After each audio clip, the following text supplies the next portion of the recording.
ఇంత దురదృష్టకరమైనటువంటి సంఘటన జరిగింది. మహాపరాధం జరిగింది. ఇంతకంటే ఘోర అపచారం లేదు అన్నంతగా భగవంతుని దర్శనానికి వద్దాము అనుకున్నటువంటి భక్తులకు వైకుంఠ ఏకాదశి నాడు స్వామివారి దర్శనం చేసుకుందాము అనే ఆలోచనతో వచ్చినటువంటి భక్తులకు తిరుమల తిరుపతి దేవస్థాన నిర్వాహకం కారణంగా వాళ్ళు ఒకరోజు ముందే నేరుగా వైకుంఠానికే వాళ్లను సాగనంపినట్టుగా ఈ ప్రభుత్వం చేపట్టినటువంటి చర్య వలన జరిగింది. చంద్రబాబు నాయుడు గారు ఆర్భాటం ఎక్కువ, ఆచరణ తక్కువ. ప్రతి క్షణము నేను ఈ రాష్ట్ర బాగోగుల కోసమనే పనిచేస్తున్నాను అని చెప్పుకునేటువంటి వ్యక్తి ఆచరణలో తన స్వార్థానికి, అధికారాన్ని, రాజకీయాన్ని వాడుకోవటమే తప్ప ఏ రకంగా ప్రజల ప్రయోజనాలను కాపాడుదాము అన్నటువంటి ఆలోచన ఆయనకు ఉండనే ఉండదు అనని ఇప్పటి వరకు ఆయన పరిపాలించిన కాలమంతా కూడా ఇది రుజువు చేసింది. ఈయన హయాంలోనే గతంలో గోదావరి పుష్కరాలలో దాదాపు 30 మందికి పైగా ఈయన ప్రచార ఆర్భాటం వలన తొక్కిసలాటలో చనిపోయినారు, కేవలం ప్రచారం కోసమని. ఈరోజు వైకుంఠ ఏకాదశిని పురస్కరించుకొని మేము తిరుమలకు అద్భుతమైనటువంటి ఏర్పాట్లు చేస్తున్నాము అని నెల రోజులుగా ఓదర కొట్టినటువంటి వాళ్ళు, రివ్యూ మీటింగులు, వరుస మీటింగులు జరిపినటువంటి వాళ్ల ఫలితం 6 మంది భక్తుల మృతి, దాదాపు 40 మంది ఆసుపత్రి పాలవటము. ఎవరికి వారు ఘనతంతా మా ఖాతాలలో వేసుకుందామన్న ఆర్భాటంతోనే ఈ సమీక్షలు చేసినారు. ఈవో సమీక్ష చేస్తే కింది స్థాయి వాళ్ళని పట్టించుకోరు. ఆయన ఒక సమీక్ష చేస్తాడు, చైర్మన్ ఒక సమీక్ష చేస్తాడు. ఆ చైర్మన్ సమీక్షకు జేఈఓ కూడా వెళ్ళడు. కొండ మీద అడిషనల్ ఈఓ అయితే ఆయనక నేను రాజు, నన్ను మించిన వాడే లేడు అన్నంతగా ఆయన ప్రవర్తన సాగుతున్నది. పని చేసేవారు ఇంత చేస్తే పని చేసేవారు తగ్గిపోయినారు, పర్యవేక్షకులు జాస్తి అయిపోయినారు. పనిచేసే వాళ్లను కూడా పని చేయనివ్వకుండా ఈ పర్యవేక్షకుల సంఖ్య పెంచుకొని ఈ సంఘటనకి కారణభూతులైనారు. సమన్వయ లోపం కాదు, వ్యవస్థ పూర్తిగా వైఫల్యం చెందటం మూలంగానే ఈ సంఘటన జరిగింది. ఇంత దారుణమైనటువంటి ఘటన జరిగింది. ఇందులో పోలీసులు, అలాగే టీటీడీ విజిలెన్స్ వ్యవస్థ పూర్తిగా విఫలమైంది. అసలు ఎంత దుర్మార్గంగా వ్యవహరించినారా అంటే, నిన్న బైరాగిపట్టడిలో ఉన్నటువంటి క్యూ లైన్ల దగ్గర ఒక క్రైమ్ డిఎస్పీ క్యూ లైన్లలోకి జనాన్ని వదలకుండా గంటల కొద్దీ వాళ్ళనందరినీ కూడా పార్కుల్లోకి పశువుల మందను తోసినట్టు తోసేసి ఆ తర్వాత ఒక్కసారిగా తెరవండి తలుపులు అని చెప్పటం మూలంగా ఇంత దారుణమైనటువంటి ఘటనకు బాధ్యులైనారు ఆ పోలీసు వాళ్ళు. ఎంత దారుణమైనటువంటి సంఘటన. క్యూ లైన్లో ఉండేటువంటి వాళ్లకు నీళ్లు లేవు, ఆహారం లేదు, పరామర్శించే వాళ్ళు లేరు, ఏర్పాట్లన్నీ బాగున్నాయని మాట్లాడే వాళ్ళు లేరు. ఏ రకమైనటువంటి సదుపాయాలు లేకుండా ఇవన్నీ కూడా గతంలో మేము అధికారంలో ఉన్నప్పుడు మేము చాలా చక్కగా, ఈ రోజున ఎంత ఒత్తిడైతే ఉన్నదో ఆ రోజు కూడా అదే ఒత్తిడి ఉండినా కూడా దాదాపు 10-15 రోజుల ముందరే, నేను మొదట శాసనసభ్యునిగా ఉన్నప్పుడు టీటీడీ అధికారులందరితో కూడా సమన్వయం చేసుకుని మొత్తం క్యూ లైన్లన్నింటినీ కూడా చూసేటువంటి బాధ్యత తీసుకున్నటువంటి సందర్భాలున్నాయి.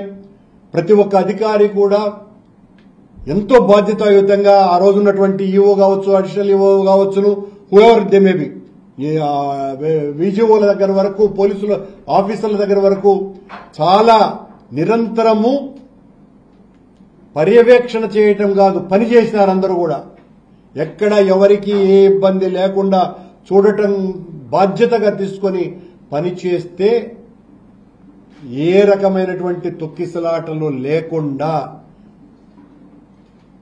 చాలా అత్యద్భుతంగా మేము నిర్వహించినాం. కానీ ఈ రోజున పరిస్థితి ఏంటి?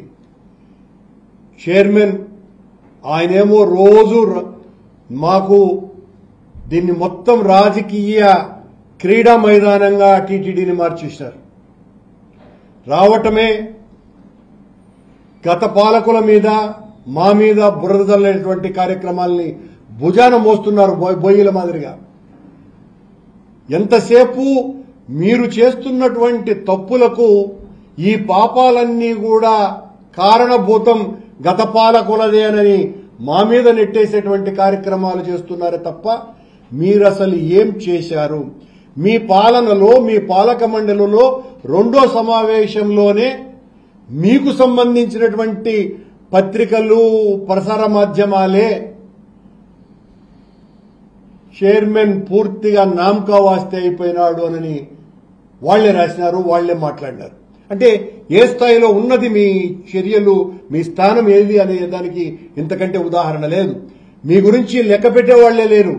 అక్కడ ఉన్నటువంటి ఆ కొండ మీద ఉన్న వెంకన్న చౌదరి నేను సీఎంకు నేరుగా బాధ్యుణ్ణి అని ఎవరిని కూడా లెక్కే చేయకుండా ఈ సంఘటన పూర్తిగా అడిషనల్ ఈఓకు సంబంధించినటువంటి వ్యవహారం. కొండ మీద దర్శనాలకు సంబంధించిన ఏర్పాట్లలో పర్యవేక్షణ కావచ్చు, పని కావచ్చును కీలక పాత్ర వహించాల్సినటువంటి వ్యక్తి వెంకన్న చౌదరి. కానీ వెంకన్న చౌదరికి చంద్రబాబు గారి సేవ తప్ప భక్తుల సేవ పట్టనే పట్టదు. అతను వచ్చినప్పటి నుంచి ఇదే చర్యే. ఈయన ప్రతిపక్షాలకు సంబంధించినటువంటి వాళ్లకందరికీ కూడా ఏ రకమైనటువంటి ప్రాధాన్యత ఇవ్వకుండా ప్రభుత్వంలో ఉన్నటువంటి వాళ్లకు ఊడిగం చేస్తూ ఒకసారి వెలికి తీయాలా. రోజు దాదాపు 7,000 మందికి పైగా వీఐపీ బ్రేక్ దర్శనాలు ఈ రోజున జరుగుతున్నాయి. మేమున్నప్పుడు అంత జరగలా. మా మీద అభాండాలు వేస్తారు మీరు. ఈ రోజున వాస్తవం ఇది. మీకు కావలసినటువంటి వాళ్లకంతా కూడా రాచ మర్యాదలు చేస్తున్నాడు ఈ వెంకన్న చౌదరి. ఈ వెంకన్న చౌదరి పూర్తిగా బాధ్యత వహించాలా. చంద్రబాబు గారి సేవలో నిమగ్నమైనటువంటి వెంకన్న చౌదరిని ఆయన మీద అజమాయిషీ చేయలేనటువంటి స్థితిలో ఉన్నటువంటి ఈఓ శ్యామలరావు గారిది కూడా దీనికి బాధ్యత వహించాల్సినటువంటి అవసరం ఉన్నది. ప్రతిపక్షాల మీద ఎప్పుడెప్పుడు దొరుకుతారా, వాళ్ళనందరినీ కేసులు పెట్టి లోపల్లో వెయ్యాలా అనేటువంటి ఉద్దేశంతో అదే పనిగా తీసుకొని రాబడ్డటువంటి తెలంగాణ నుంచి ఓ ఎస్పీ స్థాయి అధికారిని ఇక్కడికి తీసుకొని వస్తే ఏం చేస్తున్నట్టు మీరంతా కూడా? మీరందరూ కూడా చంద్రబాబు గారి సేవలో తలమునకలైనారు. పూర్తిగా అందులో పునీతులవుతున్నారు. ఇప్పుడు చంద్రబాబు గారు వస్తున్నారు ఒక గంటలో. నిన్న జరిగినటువంటి ఇన్సిడెంట్ చోట పట్టుమని 15 మంది పోలీసు వాళ్లు కూడా లేదు. ఈ రోజున చనిపోయినటువంటి వాళ్లను చూడడానికి వస్తున్న చంద్రబాబు గారిని భద్రత కల్పించడానికి మాత్రం దాదాపు 2,000 మంది పోలీసు వాళ్లు మొత్తం సమాయత్తమవుతున్నారు. అంటే ఎవరిని మీరు పట్టించుకోవాల్సినటువంటి అవసరం ఉన్నదో ఆ భక్తుల యొక్క క్షేమాన్ని గురించి రవింత కూడా పట్టించుకోకుండా ఇప్పుడు రంగంలోకి దిగి అక్కడ మమ్మల్ని కూడా రానివ్వకుండా బెదిరింపు కార్యక్రమాలు చేసి క్షతగాత్రులను చూడడానికి కూడా మాకు అవకాశం కల్పించకుండా చేసేటువంటి క్రీడా రాజకీయాల్ని చెయ్యటం అన్నది చాలా దుర్మార్గమైనటువంటి తనము. ఎంతసేపు ఈ ప్రభుత్వం అధికారంలోకి వచ్చినప్పటి నుంచి వైఎస్ఆర్ కాంగ్రెస్ పార్టీ నాయకుల మీద తప్పుడు ఆరోపణలు మోపి వాళ్ళని ఎలా జైలుకు పంపించాలా, టీటీడీనంతా కూడా ప్రక్షాళన చేస్తా పాప పంకిలమైపోయిందేనని చంద్రబాబు నాయుడు గారు ఎన్నికల ముందు కూడా విపరీతంగా ఘోషించినాడు. అధికారంలోకి వచ్చినప్పటి నుంచి సుబ్బారెడ్డిని ఎప్పుడు లోపల దొద్దామా, కరుణాకర్ రెడ్డిని లోపల ఎప్పుడు దొద్దామా, ధర్మారెడ్డిని ఎప్పుడు లోపల దొద్దామా, దీనికి సంబంధించినటువంటి అన్ని కూడా వెలికి తీయండి. విజిలెన్స్ రిపోర్టులు సరిగ్గా రాకపోతే వాళ్ళని బెదిరించేటువంటి కార్యక్రమం, ఆ విజిలెన్స్ ఆఫీసర్లని, ఇవన్నీ కూడా బయట తెలియకుండా పోవు. చంద్రబాబు గారు, ముఖ్యమంత్రి గారు గమనించాల్సినటువంటి విషయం, మీరు సెక్రటేరియట్ లోనో లేకపోతే మీ ఇంటిలోనో చేస్తున్నటువంటి పనులు గతంలో అధికారంలో మొన్ననే మేము ఉన్నాం, మీకు సంబంధించినటువంటి అధికారులలో కొద్దిమంది మాకు మీరు ఏం చెప్తున్నారు, అధికారులకు ఆదేశాలు ఇస్తున్నారు అన్నటువంటి విషయాలు మాకు చెప్పకుండా పోరు అని అనుకుంటే అంతకంటే మూర్ఖత్వం మరొకటి లేదు. మీకు ఎంతసేపు మా మీద పడి ఈ పాపాలన్నీ కూడా వైఎస్ఆర్ కాంగ్రెస్ పార్టీ మీద నెట్టేయటమే. ఆశ్చర్యంగా ఈ రోజున ఒక పత్రికలో ఈ టోకన్లతోనే తంటానని ఒక ఐటెం వచ్చింది. మేము ఎంతో ఉదాత్తమైనటువంటి ఆశయంతో వెంకటేశ్వర స్వామి వైకుంఠ ద్వార దర్శనం కేవలం ఏకాదశి ద్వాదశి రోజు మాత్రమే అయితే భక్తులకు ఆ అనుభూతి పొందలేకపోతున్నారు. ఆ తర్వాత శ్రీరంగంలో ఈ 10 రోజుల వైకుంఠ ద్వార దర్శనం అన్నది తరతరాలుగా వేల సంవత్సరాల నుంచి కొనసాగుతున్నది. దాన్ని ప్రవేశపెడితే మంచిది, ఎక్కువ మంది భక్తులకు దర్శన భాగ్యం కలిగించగలము అని ఒక గొప్ప ఆశయంతో మేము తీసుకొని వస్తే దాని వలన వచ్చిందంట తంట.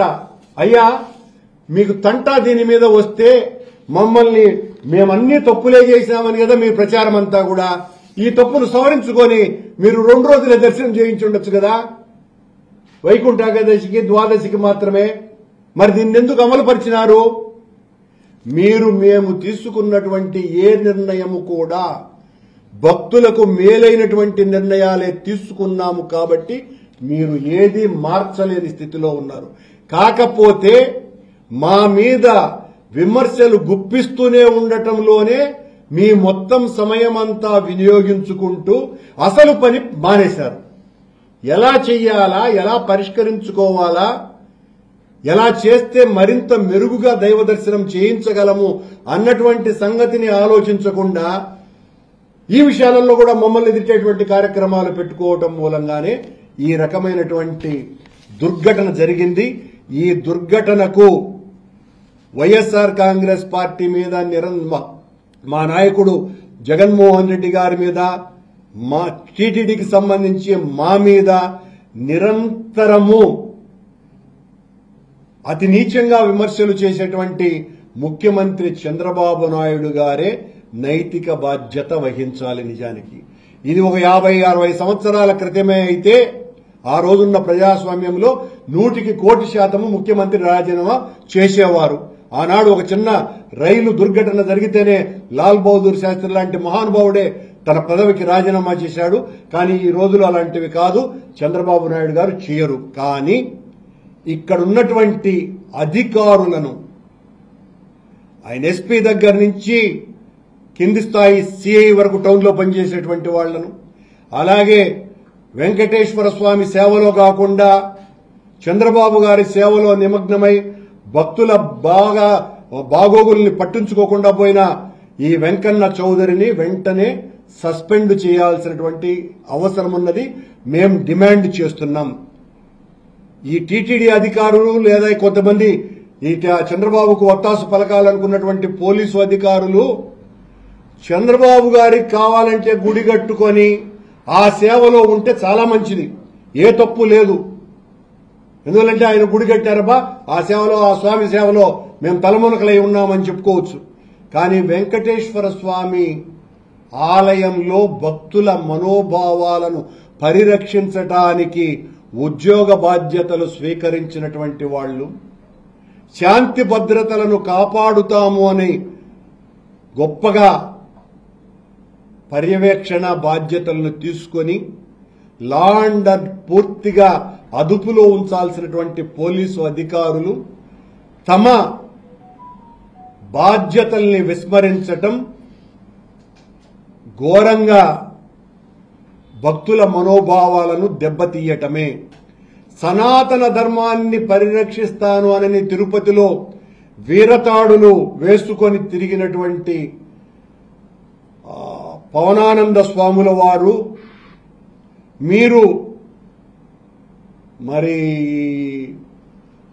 ఈ సనాతన ధర్మాన్ని కాపాడాల్సినటువంటి బాధ్యత మీ మీద ఉన్నది. మీరు సనాతన ధర్మాన్ని కాపాడుతారా లేదా సనాతన ధర్మాన్ని మీ ఆలోచన రీతులలో తునాతునకలు చేయడానికి కంకణబద్దులైనారో కూడా తెలియటం లేదు. దీనికి వెంటనే మాట్లాడాల్సినటువంటి అవసరం ఉన్నది కదా. మీరు ఆ గేమ్ చేంజర్లో రోడ్డు ప్రమాదంలో చనిపోతే ఈ రోడ్లకు కారణం వైసీపీనే అని మాట్లాడతాడు పవన్ కళ్యాణ్. పవన్ కళ్యాణ్ గారు ఈ రోజు జరిగినటువంటి ఈ ఘటనకి మీరు సనాతన ధర్మాన్ని కాపాడుతానని మాయమాటలు చెప్పడం మూలంగానే జరిగింది అని మా ఆరోపణ. మీరు రకమైనటువంటి మాటలు మాట్లాడతారు, ఆచరణలో ఒక్కటి కూడా అమలు చేయరు. అసలు చంద్రబాబు నాయుడు గారే చెప్తూ అంటారు, దేవుడితో పెట్టుకుంటే ఆయన అంతు చూస్తాడు అని. స్వామి చంద్రబాబు నాయుడు గారు, మీరు దేవుడితో పెట్టుకున్నారు. దేవుడిని రాజకీయ వనరుగా పావుగా వాడుకొని వెంకటేశ్వర స్వామి పేరు మీద జగన్మోహన్ రెడ్డి గారి మీద మా మీద అభాండాలు మోపి తిరుమలంతా కూడా అపవిత్రమైపోయిందని ప్రచారం చేసి అక్కడితో ఆగకుండా వెంకటేశ్వర స్వామి మహాప్రసాదమైనటువంటి లడ్డూలోనే ఆవు కొవ్వు కలిపినారు అని చేసినటువంటి మీ దుర్మార్గపు ప్రచారానికే భగవంతుడు కళ్ళు తెరిచినాడు. మీ కాలంలో ఈ రకమైనటువంటి అపవాదులు జరుగుతున్నాయి అంటే కారణం మీ మాటలు. భగవంతుణ్ణి మీరు రాజకీయ పావుగా వాడుకుంటున్నటువంటి తీరు. మేం ఛాలెంజ్ చేస్తున్నాం. మళ్ళీ మా 5 ఏండ్ల జగన్మోహన్ రెడ్డి గారి పరిపాలనలో తిరుమల వెంకటేశ్వర స్వామి ఆలయ పవిత్రతని మేము కాపాడినంతగా ఎవ్వరూ కాపాడలేదు. మీరు పత్రికా సమావేశాలు యాడ్నో బయట కూర్చొని మాట్లాడేది కాదు.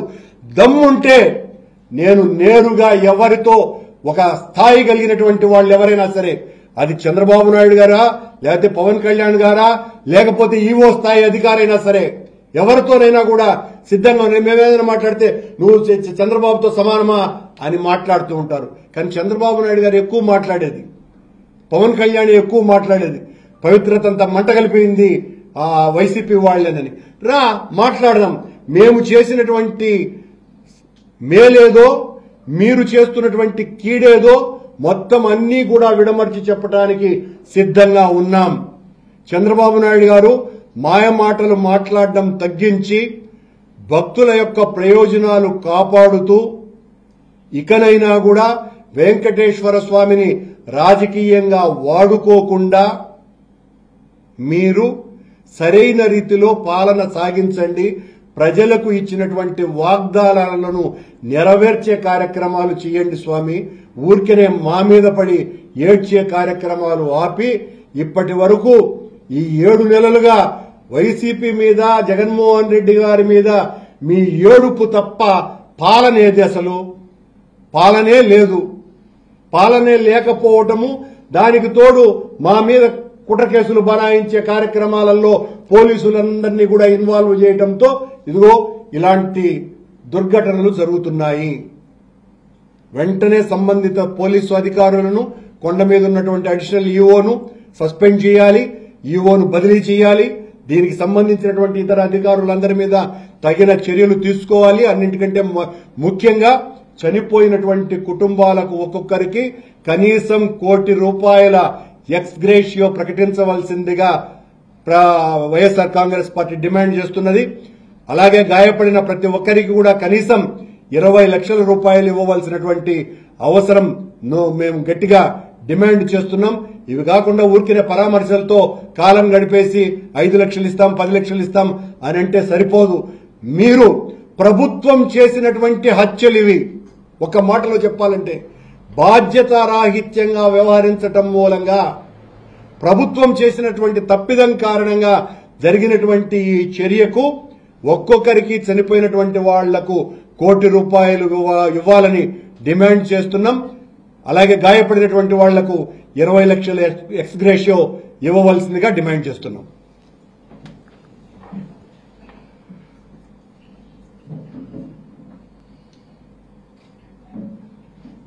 చంద్రబాబు గారు తప్పు చేస్తే శిక్ష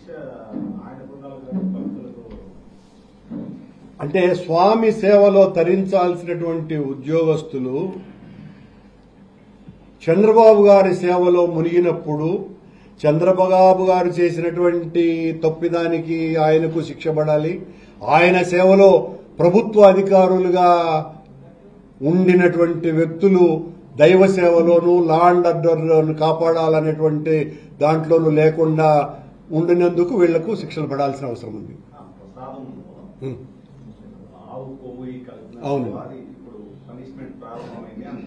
అవునవును భక్తులు మరణించినారు కదా, శిక్ష వాళ్లకు అట్లా కానీ నిజమే, కరెక్టే మీరు చెప్పింది ఏమి తప్పు కాదు. కానీ చంద్రబాబు గారు చేస్తున్నటువంటి తప్పిదాలు ఏవైతే ఉన్నాయో అది ఎత్తి చూపటం. భగవంతుని లీలలు ఒక రకంగా ఉండవు, ఈ రకంగా అది చూపబడ్డది. చంద్రబాబు తప్పిదాల వలనే ఇలాంటివి. చంద్రబాబు గతంలో కూడా ఈ తప్పిదాలు చేసినాడు కాబట్టి కదా గోదావరి పుష్కరాలలో 30 మందికి పైగా చనిపోయినారు.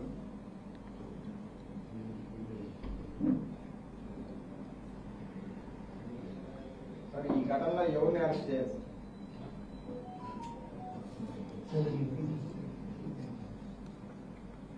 ఎవరిని అరెస్టు చేయాలంటే బాధ్యత వహించిన ఈ క్యూ లైన్ల పర్యవేక్షణ దగ్గర నుంచి అసలు కొండ మీద భక్తులకు సంబంధించిన వ్యవహారాలలో ఎక్కువ బాధ్యత ఉన్నది ఆ వెంకన్న చౌదరికి. చంద్రబాబు గారి పరమభక్తుడైనటువంటి వెంకన్న చౌదరికి ఉన్నది.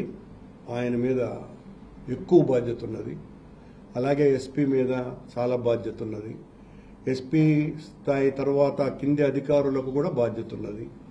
కొండ మీద ఉన్నటువంటి vigilance and TTD vigilance officer కూడా బాధ్యత ఉన్నది.